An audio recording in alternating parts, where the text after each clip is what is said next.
Hi family எப்படி நல்லா இருக்கீங்களா? நாங்கள் ராஜலக்ஷி பேசுகிறேன். இந்த வீடியோவில் பார்த்தீங்கன்னா டிஎன்பிஎஸ்சியில் ஒன் டைம் ரெஜிஸ்ட்ரேஷன் சொல்லுவாங்க. நீங்கள் புதுசாக வந்தீங்கன்னா தயவுசெஞ்சு இதை பண்ணிடுங்க.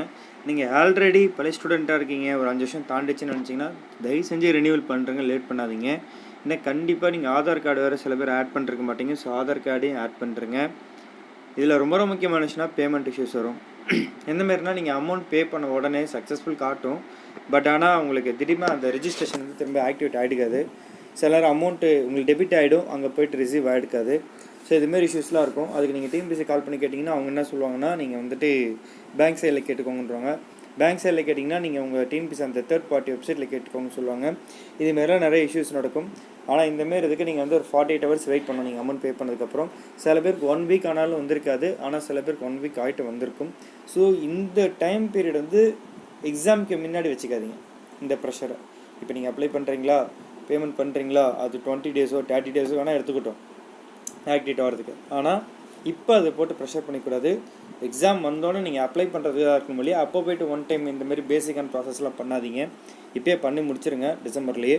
ஓகே, வேணும் 2 days இருக்குது, சரிங்களா?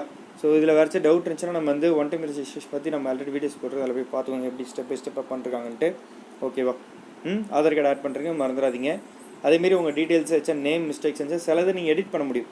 அந்த ரினியூவலுக்கு முன்னாடி நீங்கள் ஒன் டைம் ரெஜிஸ்டர் பண்ணதுக்கப்புறம் ஏதாச்சும் ஒரு சில டீட்டெயில்ஸ் மட்டும் எடிட் பண்ணுறதுக்கு ஆப்ஷன் கொடுப்பாங்க.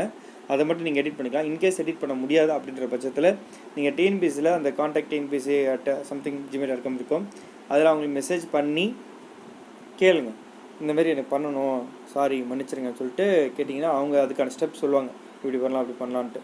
சரிங்களா? ஸோ இதெல்லாம் பண்ணி முடிச்சிருங்க. கண்டிப்பாக எக்ஸாம் வரதான் போகுது, உங்களுக்கு தெரியும். என்னதான் மாணவர்கள் வந்து கோரிக்கை வச்சாலும் இருக்கிற நிலைமைக்கு பார்த்தீங்கன்னா கண்டிப்பாக பிப்ரவரி மாதம் மார்ச் மாதம் எக்ஸாம் வந்துடும். ஸோ டைம் வேஸ்ட் பண்ணாதீங்க. இதுக்கு வந்து இந்த ப்ரெஷரை போய்ட்டு அப்போ வச்சுக்காதீங்கன்ற, அவ்வளோதான். ஓகேவா? இப்போயே முடிச்சிருங்க, தெளிவாக இருந்துக்கோங்க. யாராச்சும் ரினியூவல் பண்ணலாம் தயவுசெய்து ரினியூவல் பண்ணிக்கோங்க. உங்களோட ஐடி பாஸ்வேர்டெலாம் கரெக்டாக எடுத்து வச்சுக்கோங்க, மறந்துட போகிறீங்க. சரியா? Bye family, take all the best.